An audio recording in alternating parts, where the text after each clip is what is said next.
Mira, antes de empezar con los registros que encontré, tengo que explicar un poco por qué estoy haciendo esto. No es que yo sea un experto en montañismo ni nada por el estilo. De hecho, no me gusta mucho el frío. Pero tengo este problema de insomnio, ¿sabes? Paso muchas noches pegado a la pantalla, bajando por madrigueras de conejo en foros que ya casi nadie usa. Y hace un par de años empecé a notar algo. Empecé a notar que había historias que se repetían, pero no como las leyendas urbanas típicas que todo el mundo cuenta para asustar. Eran detalles muy específicos. La gente hablaba de los Alpes, sobre todo de zonas como Chamonix o el Cervino, y mencionaban cosas que no cuadraban. Hablaban de rescatistas, pero no de los rescatistas que tú llamarías si te rompes una pierna. Hablaban de algo que, bueno, algo que ha aprendido a cazarnos usando lo que más necesitamos cuando tenemos miedo: ayuda. He pasado meses recopilando esto. He contactado a gente por mensajes privados. He guardado capturas de posts que borraban a los 5 minutos, porque el que los escribía pensaba que se estaba volviendo loco por la falta de oxígeno. Pero cuando ves el mismo patrón una y otra vez, de gente que no se conoce entre sí, en países distintos, te das cuenta de que no es la altitud. Hay algo allá arriba que se viste de rojo. Así que, bueno, decidí organizar todo esto. Lo que vas a escuchar no son cuentos, son testimonios que me costó un mundo conseguir. Y voy a empezar con el que me hizo obsesionarme con esto. Es un caso de 1994, en Chamonix. Lo encontré en un foro de guías de montaña veteranos que ya ni existe. Era un post larguísimo de un tipo que decía que se retiraba ese mismo día porque no podía volver a pisar la nieve. Ahora, para que entiendas la situación, tienes que imaginarte cómo es estar ahí arriba. El tipo que escribió esto, vamos a decirle, Pietro, para no usar su nombre real, era un guía de los de antes. De esos que se conocen cada grieta y cada piedra. Dice que ese día en particular, las cosas se sentían raras desde la mañana. No era el clima, aunque estaba bajando una niebla de esas pesadas que parece que te están apretando el pecho, sino que el aire se sentía, no sé, como cargado. Como cuando sabes que va a caer una tormenta eléctrica pero el cielo está callado. Pietro estaba bajando solo. Había dejado a un grupo de turistas en un refugio más arriba y tenía que bajar al pueblo a buscar unos suministros que se le habían olvidado. Era una ruta que él había hecho 1000 veces. Se sabía el camino de memoria, cada giro del sendero, cada zona donde el hielo se ponía resbaladizo. Ahora, cuando vas por la montaña con niebla, el sonido es lo único que tienes. Pero la niebla hace cosas raras con el sonido, ¿sabes? Lo rebota, lo apaga. Y de repente, Pietro escucha los 3 silbidos. Si sabes algo de montaña, sabes que 3 silbidos cortos son la señal internacional de socorro. Alguien está en problemas. Alguien te está pidiendo que lo encuentres. Pietro se detuvo en seco. Sacó su propio silbato, el de metal que siempre llevaba colgado del cuello, y respondió con otros 3 pitidos. Se quedó esperando, tratando de escuchar entre el ruido del viento que empezaba a soplar un poco más fuerte. Y entonces, volvieron a sonar. Pero Pietro dice que en ese momento sintió un frío que no era por la nieve. Dice que el sonido no era el de un silbato de metal o de plástico. Dice que sonaba húmedo. No sé si me explico. Imagina a alguien que tiene la garganta llena de líquido, de algo espeso, y que está tratando de forzar el aire a través de un agujero que no debería estar ahí. Era el mismo tono, el mismo ritmo, pero sonaba a carne. Sonaba a algo vivo tratando de sonar a algo metálico. Él pensó, lógicamente, que el herido estaba muy mal. Quizás alguien con una perforación en el pulmón o algo así de grave. Así que empezó a moverse hacia donde venía el ruido. No estaba lejos, tal vez a unos 40 o 50 metros, subiendo por una zona de rocas grandes que hacían como una especie de laberinto natural antes de llegar a un precipicio. A medida que se acercaba, Pietro seguía gritando: «Ya voy, mantén la calma, ¿Cuántos son? Pero no había respuesta de voz, solo el silbido. Fit, fit, fit. Siempre igual. Siempre con esa vibración orgánica, como si una membrana de piel estuviera vibrando. Pietro llegó a un claro donde la niebla se abría un poco. Encendió su linterna frontal porque ya estaba oscureciendo. Y ahí lo vio. Vio una chaqueta roja. Estaba de espaldas a él, sentada sobre una piedra plana que daba justo hacia el vacío. Era ese rojo brillante, el de los equipos de rescate profesionales, el que se supone que tienes que ver a kilómetros de distancia. El tipo no se movía. Estaba ahí sentado, encorvado.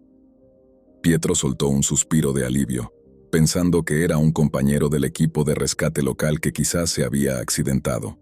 Se acercó un poco más, a unos 10 metros, y le dijo: «Hey, me diste un susto de muerte, ¿estás herido?» La figura no respondió. No se giró.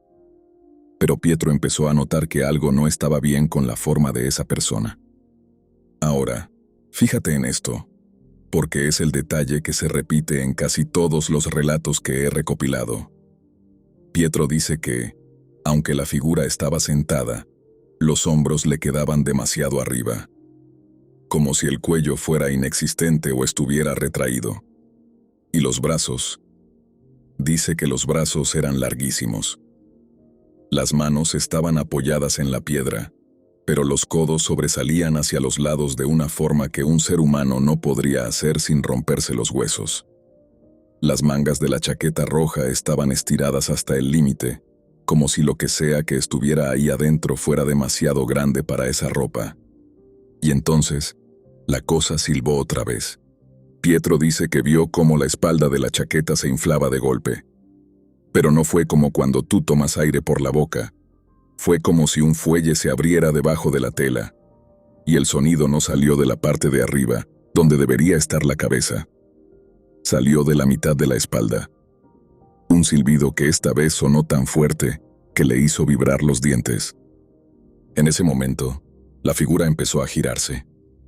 Pero no giró el cuerpo. Empezó a girar solo la parte de arriba, como si su columna fuera de goma. Pietro no esperó a verle la cara.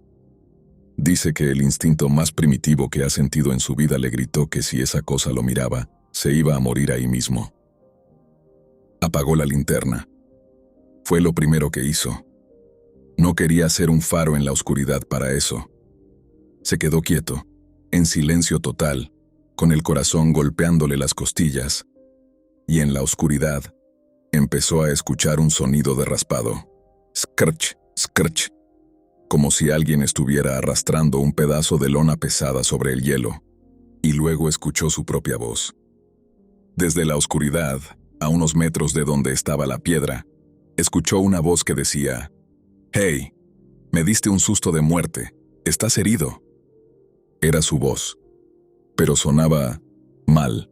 Sonaba como si alguien hubiera grabado sus palabras y las estuviera reproduciendo en una cinta vieja que se está estirando. Las sílabas estaban un poco más separadas de lo normal, y el tono era plano, sin ninguna emoción. Pietro no lo pensó 2 veces. Se dio la vuelta y empezó a bajar la montaña corriendo, saltando entre las rocas, jugándose la vida en cada paso porque prefería morir cayéndose por un barranco que dejar que esa cosa lo alcanzara. Dice que escuchó el silbido detrás de él todo el camino. Pero no venía de un solo punto. A veces sonaba a su derecha, luego a su izquierda, como si hubiera más de ellos, o como si esa cosa se moviera a una velocidad imposible por las paredes verticales. Llegó al refugio de abajo casi sin aliento, con los pulmones ardiéndole por el aire frío. Se encerró, y no salió hasta que salió el sol, y llegaron otros guías. Lo que más me perturbó cuando leí esto no fue la persecución. Fue lo que Pietro puso al final del post.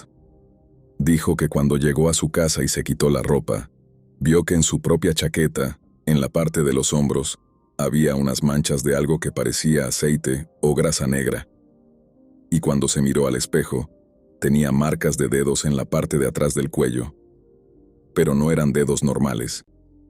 Eran marcas largas, delgadas, como si alguien lo hubiera agarrado por detrás para intentar medirlo.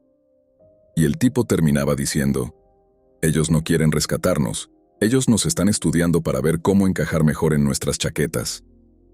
Después de leer eso, me pasé 3 días sin dormir, buscando más. Y lo que encontré después, bueno, lo de 2002 en el Eiger, es todavía más raro, porque ahí ya no era solo uno.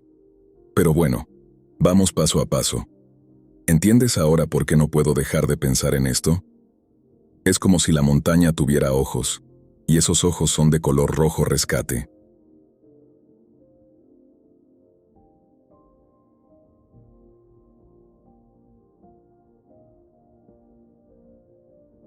Bueno, después de lo de Chamonix, uno pensaría que es un caso aislado, ¿no? Pero cuanto más te metes en estos foros de senderismo extremo, más te das cuenta de que hay cosas que se repiten. Este relato que te voy a contar ahora es de 2002. Lo encontré en un blog de una pareja de excursionistas, gente joven, de esos que documentan cada paso que dan. El blog desapareció hace años, pero logré recuperar el texto de una de esas páginas de archivos de internet que guardan todo. Esto pasó en el Eiger, en Suiza.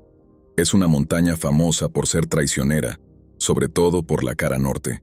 Pero esta pareja, vamos a decirles Clara y Mark, no estaban escalando la pared vertical, sino que hacían una ruta de senderismo de varios días por los alrededores. Ahora, para que te hagas una idea, el clima en esa zona cambia en cuestión de minutos. Ellos dicen que empezaron el día con un sol increíble, pero a media tarde se les echó encima una ventisca que no dejaba ver ni a 3 metros. Es de esas situaciones donde pierdes el sentido de la orientación en un segundo. No sabes si vas hacia arriba o hacia abajo. Estaban muertos de miedo, con el viento dándoles golpes y el frío que ya les estaba empezando a calar los huesos. Llevaban como 1 hora caminando a ciegas, agarrados del brazo para no perderse, cuando de repente Mark ve algo. Dice que era como un destello de color entre todo ese gris y la nieve que volaba. Se acercaron y vieron una tienda de campaña de emergencia. Ya saben, de esas grandes, de lona gruesa, de las que usa la Cruz Roja o los equipos de rescate profesionales cuando montan un puesto de control o una base avanzada. Lo primero que pensaron fue, estamos salvados. En medio de una tormenta así, encontrar un puesto de rescate es como si te tocara la lotería. La tienda estaba ahí, bien anclada, sin moverse a pesar de las ráfagas de viento.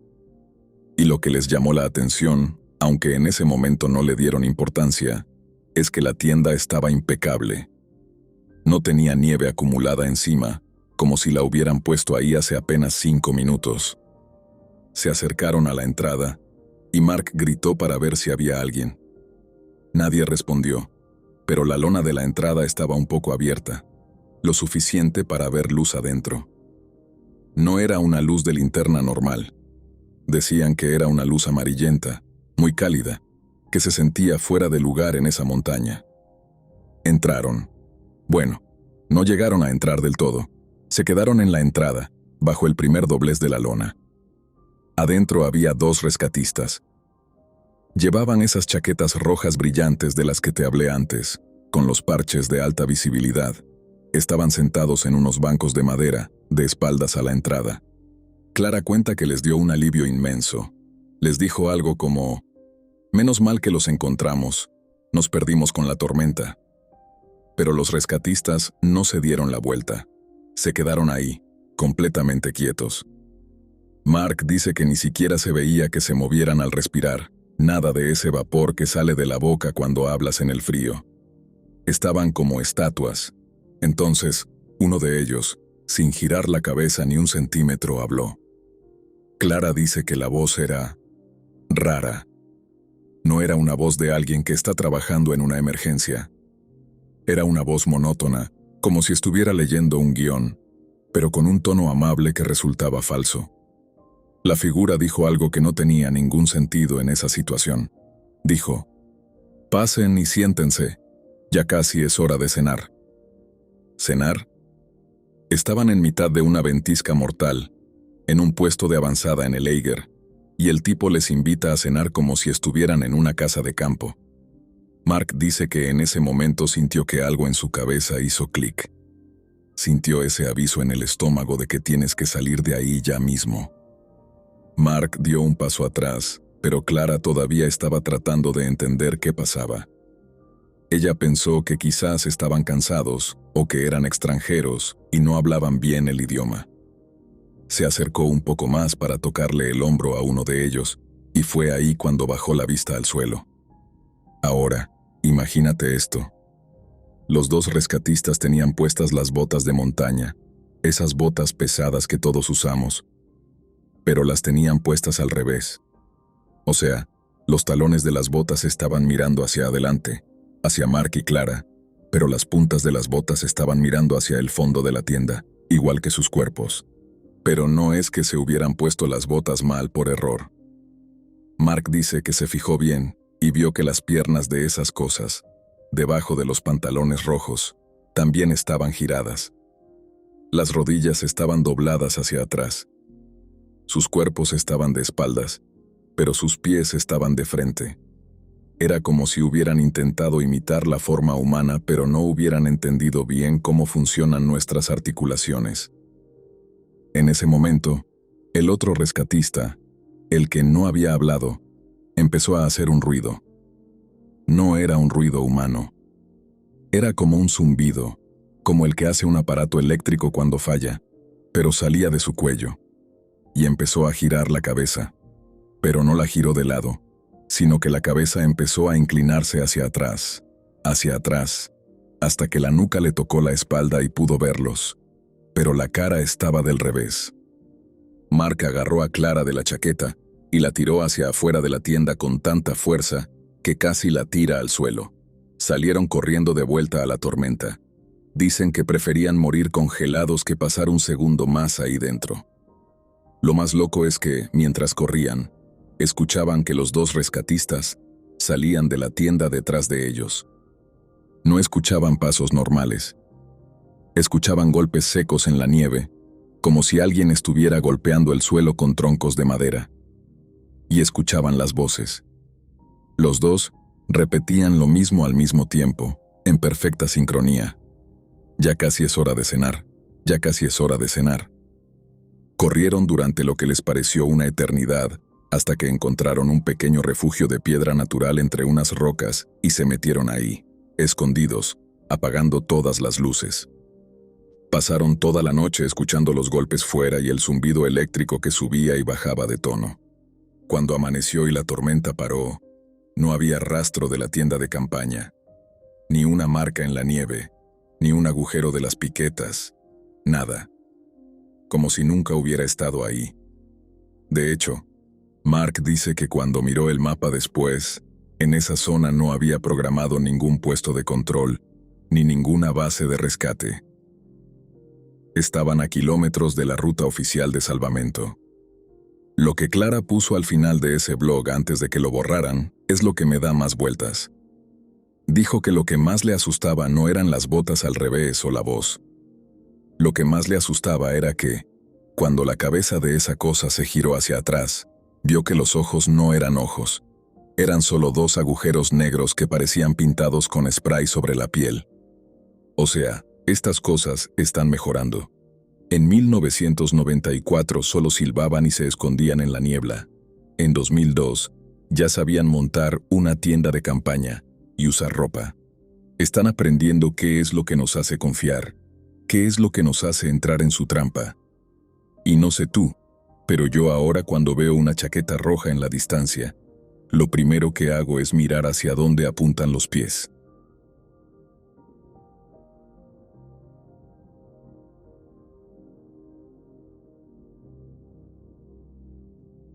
Bueno, esta tercera historia que encontré, esta es distinta, porque aquí no hubo contacto visual directo, ¿sabes?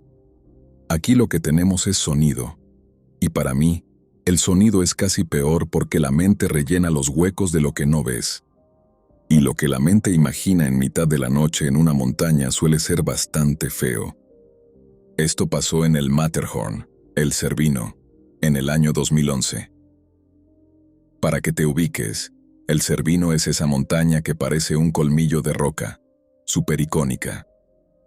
Y como es tan famosa, tiene un sistema de comunicaciones muy serio, con repetidores de radio y técnicos que se encargan de que todo funcione porque, si la radio falla allá arriba, la gente se muere. Así de simple. El que cuenta esto es un tipo que trabajaba como técnico de comunicaciones. No era un escalador, era un tipo de sistemas, de cables y antenas. Vamos a decirle Hugo. Hugo estaba en una de las estaciones de monitoreo, una caseta pequeña, llena de pantallas y equipos que zumban todo el tiempo. Estaba ahí solo, haciendo el turno de noche, revisando que las frecuencias estuvieran limpias para el día siguiente. Era una noche de esas donde no hay tormenta, pero el viento sopla de una forma que hace que los cables de las antenas vibren y suenen como si alguien estuviera tocando un violín desafinado afuera. Hugo estaba con sus audífonos puestos, pasando por las distintas frecuencias de emergencia, cuando de repente enganchó una señal en una banda que se supone que estaba muerta. O sea, era una frecuencia que se había dejado de usar hacía años porque causaba interferencias. Al principio solo era estática. Ya sabes, ese sonido de lluvia ácida que hacen las radios cuando no hay nada. Pero de fondo, empezó a escuchar voces. Hugo pensó que era algún grupo de aficionados que se habían metido en la frecuencia equivocada. Subió el volumen y empezó a grabar, porque tiene que reportar cualquier uso no autorizado de las bandas de emergencia. Pero mientras escuchaba, se dio cuenta de que no eran aficionados. Usaban términos técnicos, códigos de radio perfectos, el lenguaje que solo usan los equipos de rescate de montaña profesionales. Se escuchaba a un tipo diciendo: «Base, aquí equipo 4, estamos llegando a la zona de la grieta. Visibilidad baja, pero procedemos». Y otra voz respondía: «Copiado equipo 4, mantengan posición, el helicóptero está a 10 minutos». Hugo se quedó extrañado porque ese día no había ningún rescate activo. Miró su otra pantalla, la oficial, y todo estaba en silencio. Nadie estaba operando en el Cervino a esa hora, pero la radio seguía. Y aquí es donde la cosa se pone pesada. Hugo reconoció la voz. El que hablaba como líder del equipo 4 era un tipo que se llamaba Stefan. Stefan había sido una leyenda en los rescates de la zona. El problema es que Stefan, junto con todo su equipo, el equipo 4, habían muerto 3 años antes. Los pilló un alud masivo mientras intentaban sacar a unos turistas. Nunca encontraron los cuerpos de todos, solo algunos restos y equipo destrozado. Hugo sintió que se le helaba la sangre. Pensó que alguien le estaba gastando una broma pesada, quizás usando grabaciones viejas de los archivos de la central.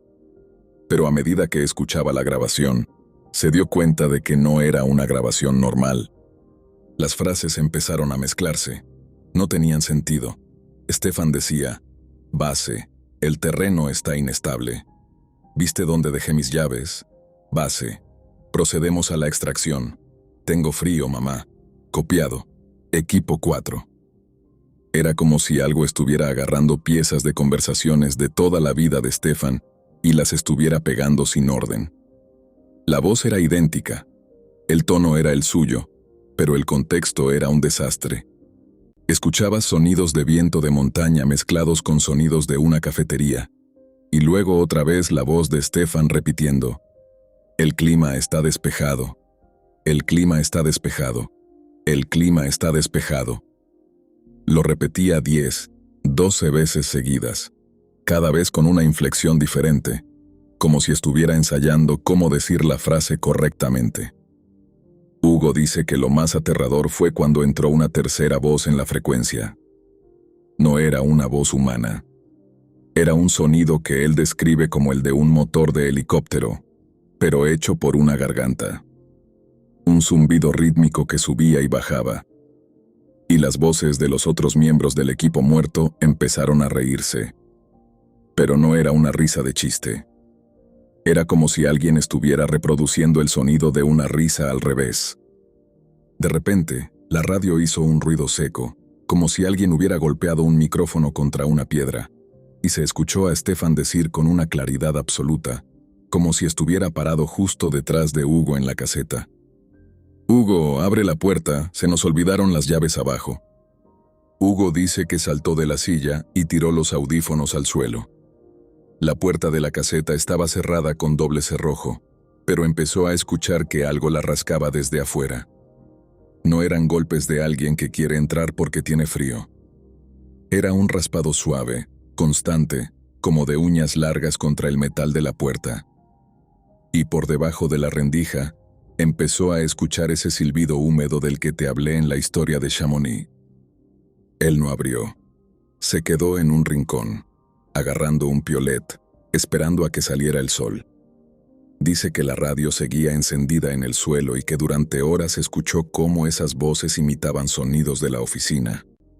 Escuchaba el sonido de alguien tecleando, el sonido de la cafetera, el sonido de su propia respiración grabado y reproducido un segundo después de que él inhalara. Cuando llegaron los compañeros del relevo por la mañana, Hugo estaba en shock. Revisaron las grabaciones del sistema de la caseta y oficialmente no había nada. La frecuencia estaba limpia, solo estática. Pero Hugo se había llevado su propia grabadora personal, una de esas pequeñas de periodista que usaba para notas de voz. Esa grabación es la que yo pude escuchar en un enlace escondido en un foro de Deep Web. Y te digo la verdad, ojalá no lo hubiera hecho. No es solo lo que dicen. Es que puedes notar que lo que sea que está hablando no entiende lo que las palabras significan. Son solo sonidos que usan para ver si reaccionas. Es como cuando un cazador usa un reclamo para que un pato salga del escondite. Hugo renunció esa misma semana. Se mudó a una ciudad costera, lo más lejos posible de cualquier elevación de terreno. Dice que ahora no puede soportar ni el sonido de la estática en la televisión, porque siempre le parece escuchar la voz de Stefan preguntando por sus llaves. Esto me hace pensar que estas cosas, o lo que sean, no solo están allá arriba físicamente. Han aprendido a meterse en nuestras ondas, en nuestra tecnología. Están captando todo lo que decimos, cada señal que mandamos al vacío de la montaña, y lo están guardando para usarlo en nuestra contra. Si alguna vez estás en la montaña y escuchas a un amigo llamándote por la radio, pero suena un poco raro, como si fuera una grabación, no respondas, porque si respondes, ya saben que tu frecuencia es la correcta, y van a ir a buscar las llaves a tu puerta.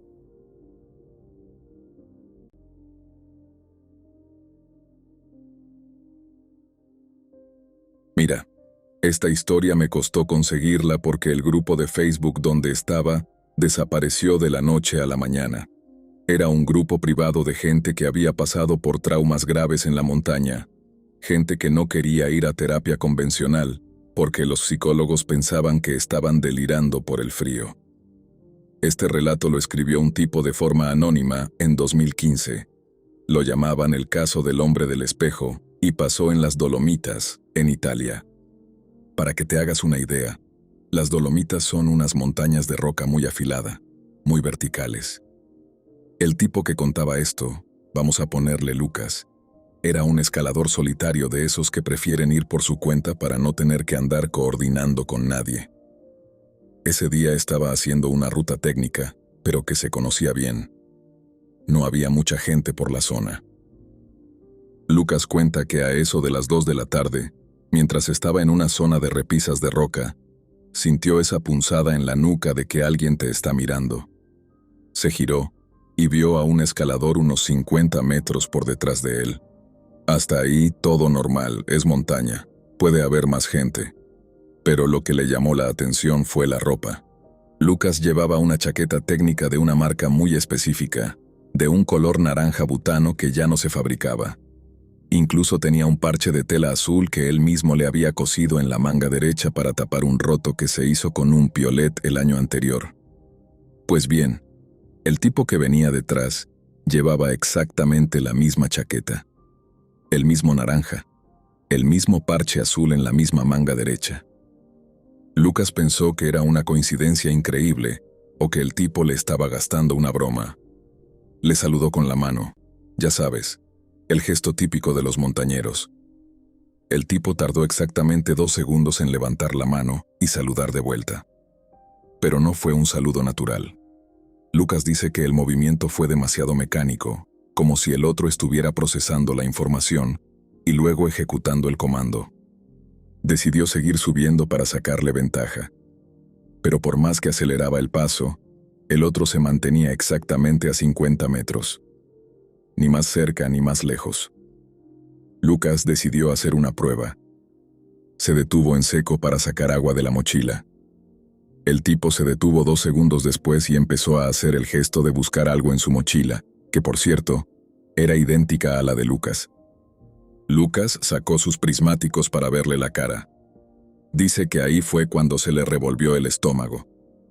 A esa distancia, con los prismáticos, debería haber visto los rasgos del tipo perfectamente.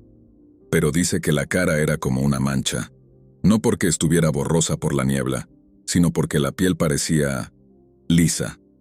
No tenía nariz, no tenía labios definidos.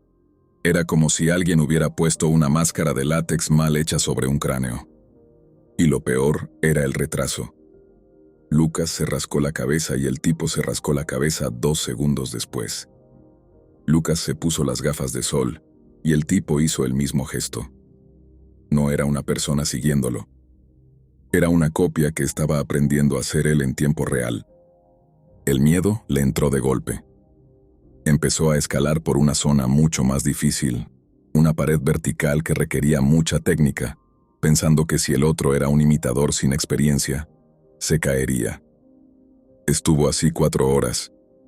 4 horas de puro terror psicológico, girándose cada poco para ver a esa cosa imitando cada uno de sus agarres, cada vez con más fluidez. Dice que al final de la tarde, el retraso de 2 segundos ya casi no existía. La cosa se estaba volviendo sincronizada. En un momento de desesperación, al cruzar una zona de hielo muy vivo, Lucas resbaló. Se dio un golpe feo en la rodilla y se hizo un corte profundo en la pierna con el grampón. Empezó a sangrar bastante. El dolor lo hizo gritar. 2 segundos después, escuchó un grito que venía de atrás. Era su propio grito. La misma frecuencia, el mismo pánico, pero saliendo de esa boca que no era una boca. Lucas vio que la cosa ya no estaba a 50 metros, estaba a 30, y ya no se movía con ese retraso. Se movía con una agilidad sobrehumana, usando las grietas de la roca de una forma que ningún escalador profesional podría. El tipo, con la pierna a rastras y dejando un rastro de sangre en la nieve y la roca, logró llegar a una chimenea de roca muy estrecha, donde solo cabía una persona. Se metió ahí y se quedó escondido, apagando su linterna y aguantando la respiración. Pasó horas ahí metido. Escuchaba a la cosa fuera. Dice que escuchaba el sonido de alguien probando palabras. Escuchaba su propio nombre, pronunciado con su propia voz, pero con diferentes entonaciones. Lucas, Lucas, Lucas. Y luego escuchaba un sonido de algo rascando la piedra, algo metálico. Cuando salió el sol, Lucas aprovechó que había un grupo de rescate real que andaba buscando a otro escalador perdido por la zona. Se unió a ellos muerto de miedo. Les contó que alguien lo había perseguido, pero claro, los rescatistas pensaron que había tenido una alucinación por el dolor del golpe en la rodilla. Pero aquí está lo que me hizo darme cuenta de que esto era real. Uno de los rescatistas, un tipo joven que luego fue el que puso la foto en el foro antes de que lo cerraran, se quedó mirando el camino por el que Lucas decía que había venido. Había un rastro de sangre muy claro que marcaba el camino que Lucas había hecho arrastrándose. Y al lado del rastro de sangre de Lucas, había otro rastro. No era sangre, eran marcas en el hielo.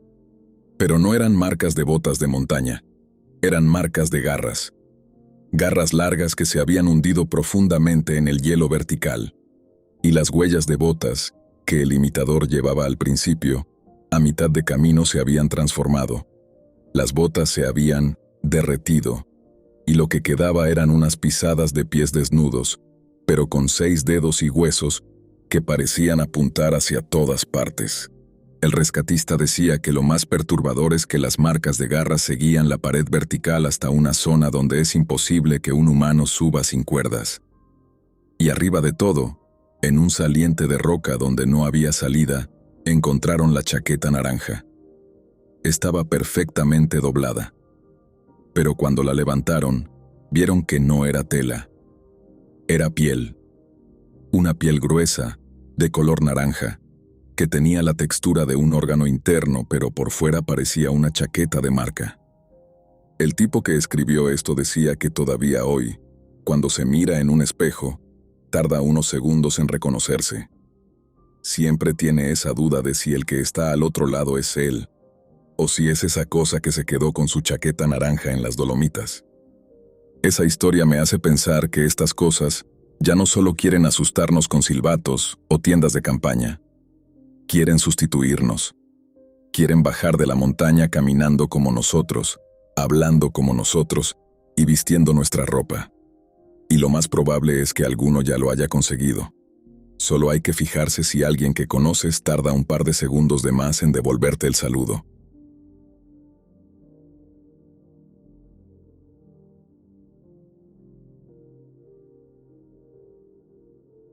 Esta historia es distinta a las otras. La mayoría de lo que he encontrado son posts de Reddit y los de 4chan o audios de WhatsApp, cosas de la era digital. Pero para llegar a esto tuve que cavar en archivos físicos, de esos que huelen a humedad y papel viejo. Estamos hablando de 1988, en el Parque Nacional Gran Paradiso, en Italia. En esa época no había celulares, ni GPS, ni nada. Si te perdías, te habías perdido de verdad. Este caso aparece en un informe policial que fue desclasificado hace apenas unos años, pero está lleno de tachones negros. Se trata de la desaparición de 5 adolescentes de Turín. Eran unos chicos que fueron a acampar. Nada del otro mundo, pero nunca regresaron. Lo que hace que este caso sea una pesadilla no es la desaparición en sí, sino el testimonio de un viejo del pueblo, un tal Ettore, que vivía en una cabaña cerca de la base de uno de los picos más verticales de la zona. Ettore no era un escalador, era un hombre de montaña de los de antes, de los que leen el clima por el olor del viento. El tipo declaró que esa noche, la tercera noche de la búsqueda oficial, él estaba afuera de su cabaña porque no podía dormir por el ruido del viento. Y de repente, miró hacia la pared del barranco. Ahora, para que te hagas una idea, ese barranco es una pared de piedra de casi 400 metros, totalmente vertical. Nadie sube por ahí sin equipo pesado, y mucho menos de noche. Pero Ettore dijo que vio luces. Vio una hilera de luces de linternas. Eran pequeñas, blancas, moviéndose con una precisión militar. Contó más de 20 luces. Su primer pensamiento fue: qué bueno, los rescatistas por fin los encontraron y están bajando por algún sendero que yo no conozco. Pero luego se dio cuenta de que no había ningún sendero ahí. Las luces estaban subiendo por la pared lisa, una detrás de otra, formando una línea perfecta. Ettore entró a su cabaña y sacó unos binoculares viejos, de esos de la Segunda Guerra Mundial que todavía funcionaban bien. Y aquí es donde la narración del informe se pone pesada. Él dice que al principio pensó que eran hombres con chaquetas rojas.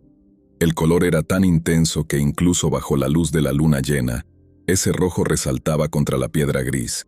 Pero a medida que ajustó el enfoque de los binoculares, se dio cuenta de que no había mochilas. No había cuerdas. No había cascos. Eran figuras humanas, sí. Tenían 2 piernas y 2 brazos. Pero se movían de una forma rítmica, como si fueran un solo organismo. Y ese color rojo. Ettore escribió en su declaración original, antes de que el abogado le dijera que se callara, que el rojo no era tela. Decía que la piel de esas cosas era de ese color. Un rojo brillante, húmedo, que reflejaba la luz de la luna como si estuvieran cubiertos de aceite, o como si les hubieran quitado la piel y lo que se viera fuera el músculo vivo. Brillaban con una intensidad que no es natural, y las linternas que veía, Ettore juraba que no las sostenían con las manos. Las luces parecían salir de sus pechos o de sus caras. No estaba seguro, pero eran parte de ellos. Él se quedó ahí, paralizado, viendo cómo esa camada de cosas rojas subía por la pared vertical. Dice que se movían con una facilidad asquerosa, como si la gravedad no funcionara para ellos. No buscaban agarres en la roca, simplemente se deslizaban hacia arriba en esa línea perfecta. Y lo peor fue el sonido que bajaba de la montaña. A pesar de que estaban a cientos de metros de altura, el viento trajo un eco hacia la cabaña. Ettore esperaba escuchar gritos de auxilio de los adolescentes, o las voces de mando de los rescatistas. Pero lo que escuchó fue un coro, un sonido monótono, un zumbido que subía y bajaba de tono, como si 20 personas estuvieran tratando de imitar el sonido de un helicóptero al mismo tiempo, pero sin usar las cuerdas vocales, sino haciendo vibrar el pecho. Ettore cerró todas las ventanas, trancó la puerta con una barra de madera y se sentó en el suelo con una escopeta, esperando que amaneciera. Dice que el zumbido no paró en toda la noche. A veces sentía que el sonido estaba justo afuera de su puerta, y luego lo escuchaba a kilómetros de distancia, arriba en las nubes. Al día siguiente, cuando llegó el equipo de rescate de verdad, el de humanos, Ettore les contó lo que vio. Por supuesto, lo tomaron por loco, o pensaron que el trauma de la desaparición de los chicos le había afectado. Pero uno de los rescatistas, un tipo joven que anotó cosas en un diario personal que luego fue confiscado, puso que cuando subieron a la cima de ese barranco por la ruta segura, encontraron algo. No encontraron a los chicos. Encontraron la ropa de los 5 adolescentes. Estaba amontonada en un círculo perfecto en la cima. Pero la ropa no estaba rota, ni tenía sangre. Estaba intacta. Incluso los calcetines estaban dentro de las botas, como si los chicos simplemente se hubieran evaporado de dentro de su ropa. Y alrededor de ese círculo de ropa había marcas en la piedra. No eran huellas. Eran como quemaduras circulares, pequeñas, del tamaño de una moneda, donde la roca parecía haberse derretido un poco. El informe policial oficial dice que los chicos se perdieron y probablemente cayeron en una grieta que nunca fue localizada. Caso cerrado. Pero el informe desclasificado tiene una nota al margen, escrita a mano por el comisario de la época, que dice: Ettore no fue el único. 3 pastores del valle vecino reportaron la procesión de las luces rojas esa misma noche. Todos describen el mismo color de carne viva. A veces me pregunto si esos chicos de Turín se convirtieron en parte de la hilera. Si ese color rojo que vio Ettore era, en realidad, lo que queda de nosotros cuando estas cosas terminan de estudiarnos y deciden que ya no necesitamos la piel. Me pasé toda la noche pasada mirando fotos satelitales de esa zona en Google Earth. Hay una parte del barranco donde todavía parece haber una mancha de color diferente en la piedra. Un rastro largo, vertical, que no parece musgo ni mineral. Es un rastro de algo que subió y que no era de este mundo. Esta historia es la que me hace pensar que no son individuos aislados. Es una especie de colmena. Y en 1988 estaban en los Alpes italianos. Ahora, con tanta gente subiendo fotos a Instagram y marcando sus ubicaciones, les hemos puesto el buffet servido. Ya ni siquiera tienen que buscarnos. Solo tienen que esperar a que alguien suba una foto y luego encender sus luces.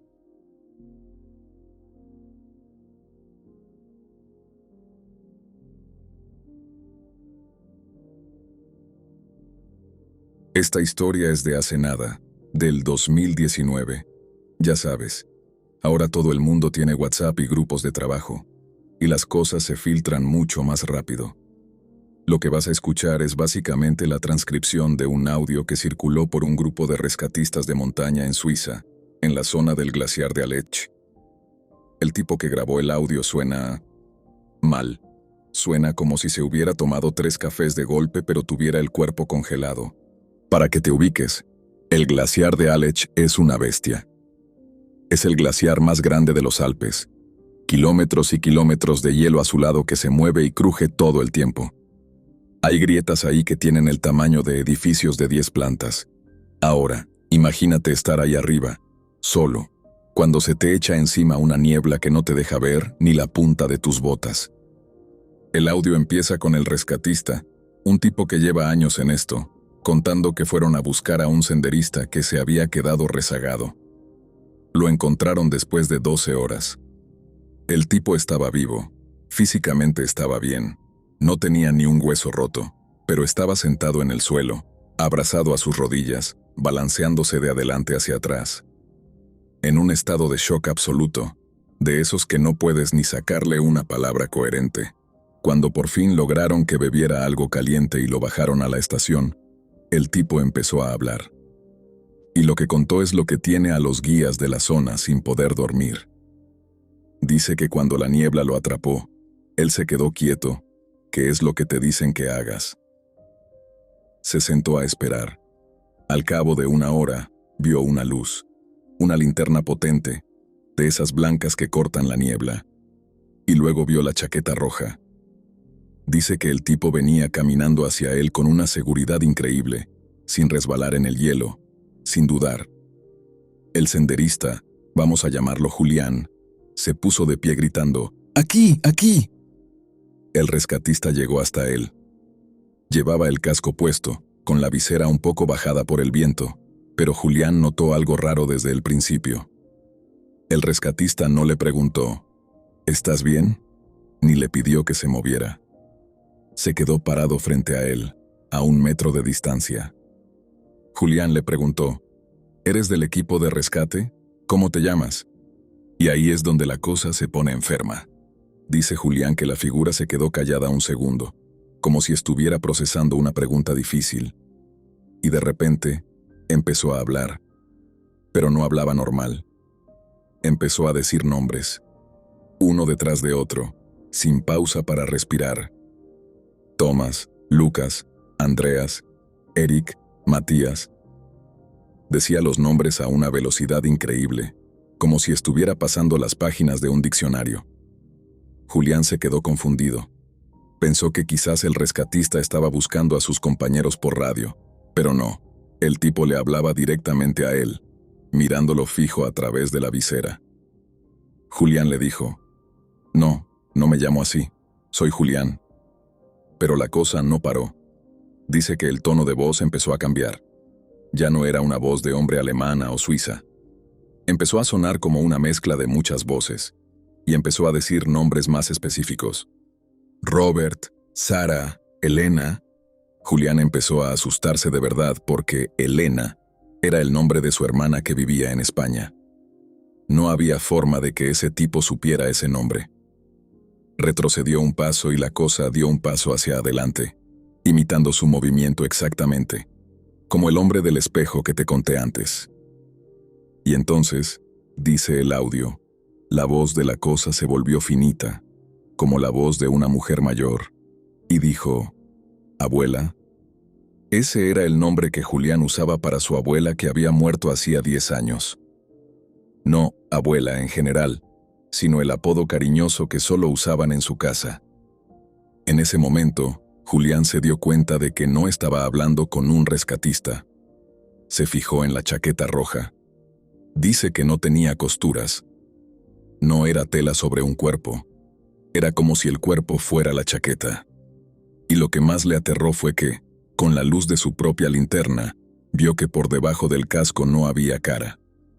Había algo que se movía, algo que parecía estar hecho de filamentos de carne que vibraban cada vez que la cosa decía un nombre. Dice que la cosa se desesperó. Empezó a soltar nombres de conocidos de Julián, gente de su trabajo, amigos de la infancia, nombres de exnovias. Era como si estuviera hurgando en su cabeza, probando llaves en una cerradura a toda velocidad para ver cuál lo hacía confiar, cuál lo hacía acercarse. Julián se dio la vuelta y empezó a correr por el glaciar a ciegas. Dice que prefería caerse en una grieta y morir rápido que dejar que esa cosa encontrara el nombre correcto. Mientras corría, Escuchaba a la cosa detrás de él, gritando con la voz de su madre: «Julián, vuelve, que ya está la cena».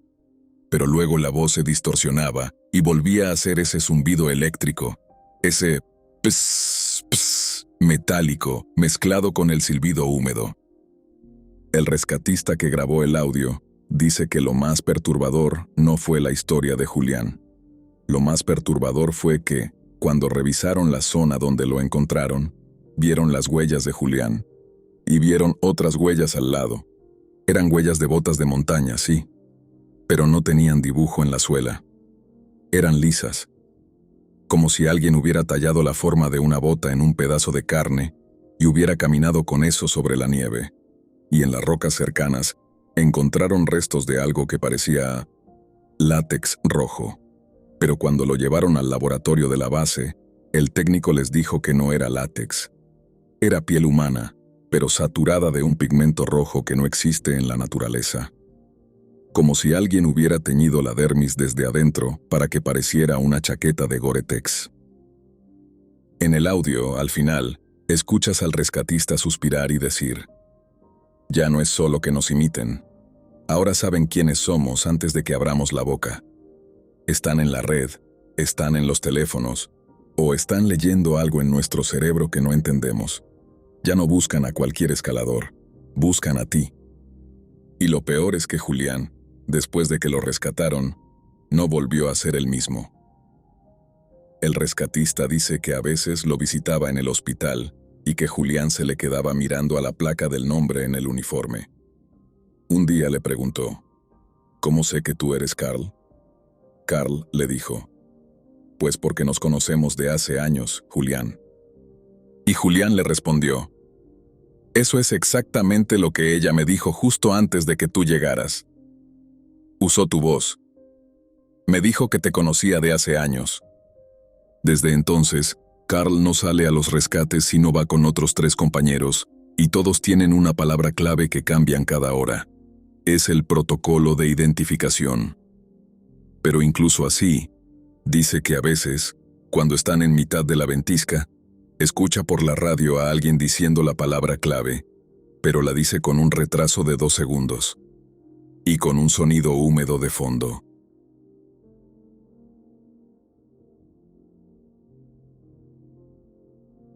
Esta es la última que tengo por ahora.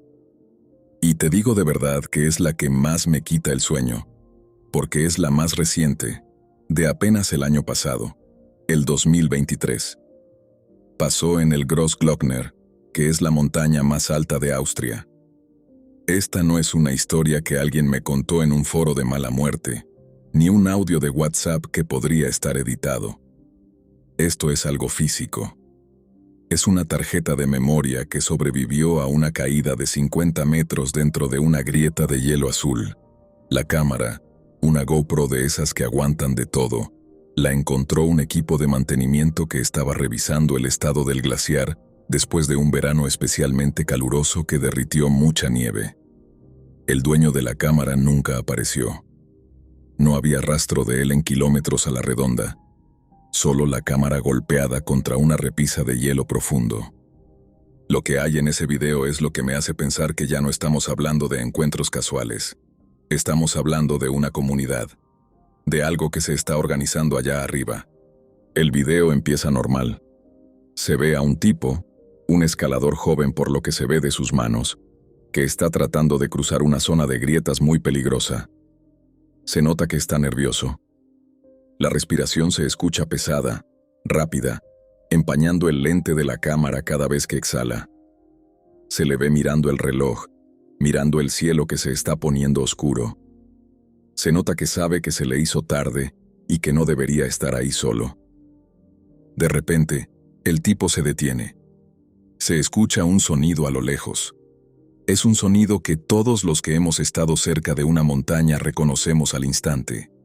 El zumbido rítmico de las aspas de un helicóptero de rescate. Tuk, tuk, tuk, tuk. Se escucha lejano pero constante. El tipo en el video se emociona. Empieza a gritar, a agitar los brazos. Se ve cómo enfoca la cámara hacia el cielo, buscando la silueta del helicóptero entre las nubes. pero el cielo está vacío. No hay nada. El sonido del motor empieza a sonar más fuerte, pero viene de abajo. Viene de dentro de la montaña. El escalador se acerca al borde de una grieta enorme, de esas que parecen no tener fondo. Se asoma con la cámara en la mano, temblando tanto que la imagen casi marea. Y ahí es donde el video se vuelve una pesadilla. A unos 10 o 15 metros de profundidad, en una repisa de hielo, hay 5 o 6 figuras. Todas llevan cascos blancos, de esos de escalada técnica, y todas llevan las malditas chaquetas rojas. Pero no están haciendo nada. No están escalando. No están pidiendo ayuda. Están todas paradas en círculo, mirando hacia arriba, directamente hacia la cámara. El tipo de la GoPro se queda mudo. Se ve como la mano que sostiene la cámara empieza a sacudirse violentamente. Enfoca el zoom hacia esas cosas, y lo que se ve es que no tienen caras normales. Bajo los cascos, lo que deberían ser mandíbulas, están desencajadas, caídas hasta el pecho, como si los huesos se hubieran derretido. Y de esas bocas abiertas, de ese hueco negro que tienen en la cara, es de donde sale el sonido del helicóptero. No es un motor real, son esas 5 o 6 cosas vibrando al unísono, imitando la frecuencia exacta de un motor de rescate para atraer a cualquiera que esté desesperado por salir de ahí. Es un cebo. Un reclamo de caza perfectamente ejecutado. El video dura 3 minutos más. El tipo intenta retroceder, pero se escucha un crujido de hielo y la cámara cae. Se ve como la GoPro rebota contra las paredes de la grieta mientras cae al vacío. Y lo último que se graba, justo antes de que la cámara se detenga en la repisa, es a una de esas figuras de rojo acercándose al lente. Se mueve de forma errática, como un insecto. No camina, se desliza usando los codos y las rodillas que se doblan hacia donde no deben. Cuando llega a la cámara, se ve un primer plano de la chaqueta. No es tela de Gore-Tex. Es una piel rugosa, llena de venas que palpitan, de un color rojo que parece sangre seca. Y entonces la cosa emite un silbido húmedo, el mismo de Chamonix en el 94, pero esta vez suena casi como si se estuviera riendo. La grabación se corta ahí. He pasado noches enteras analizando cada cuadro de ese video. He comparado el sonido del motor con grabaciones reales de helicópteros y la frecuencia es casi idéntica, pero hay un trasfondo de algo biológico, algo que suena a cuerdas vocales esforzándose al máximo. Esto es lo que he logrado recopilar hasta ahora. Sé que suena a locura. Sé que si le cuento esto a alguien en el mundo real, me van a decir que deje de leer foros de internet y que salga a que me dé el sol. Pero las pruebas están ahí. Las desapariciones, las marcas de garras, los silbatos de carne, las botas al revés. Todo encaja en un rompecabezas que nadie quiere terminar de armar. Hay algo en los Alpes, y probablemente en todas las grandes cordilleras del mundo, que ha dejado de esconderse. Han aprendido que nuestra mayor debilidad es la esperanza. Que si vemos un color rojo y escuchamos un silbato, vamos a ir directos hacia ellos, pensando que estamos a salvo, cuando en realidad solo estamos entrando en la despensa. No voy a dejar esto aquí. Tengo un par de contactos nuevos en un grupo de rescatistas de los Andes que dicen haber visto luces rojas moviéndose por las paredes de la Aconcagua de noche. Dicen que escuchan voces de niños llamándolos desde lugares donde no debería haber nadie. Voy a seguir buscando. Voy a seguir rascando en la basura de internet, en los archivos olvidados y en los audios que nadie quiere admitir que existen. Porque alguien tiene que saber la verdad. Alguien tiene que avisar que, la próxima vez que te pierdas en la montaña y veas una chaqueta roja a lo lejos, lo mejor que puedes hacer no es gritar por ayuda. Lo mejor que puedes hacer es apagar tu luz, guardar silencio y rezar para que ellos no te hayan escuchado a ti primero. Nos vemos en la próxima recopilación, si es que sigo por aquí.